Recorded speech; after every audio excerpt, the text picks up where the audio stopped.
In this short tutorial, I will show you how to delete friends on Snapchat in a simple and easy way.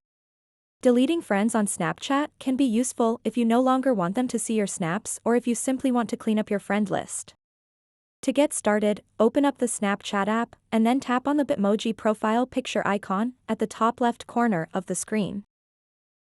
After that, scroll down, and you'll see a section called Friends, and in that section, you'll see an option called My Friends. Just tap on it. Now you'll be able to see a list of all of your friends on Snapchat.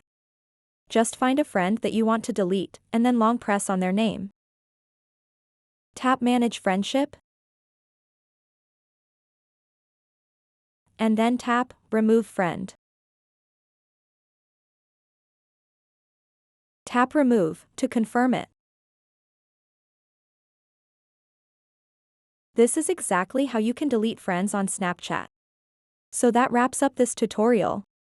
If you have any questions about this whole process, please let me know in the comments section below. And if this video helped you out, please give it a big thumbs up and subscribe to this channel for more tutorial videos like this one. Thank you so much for watching and have a good day.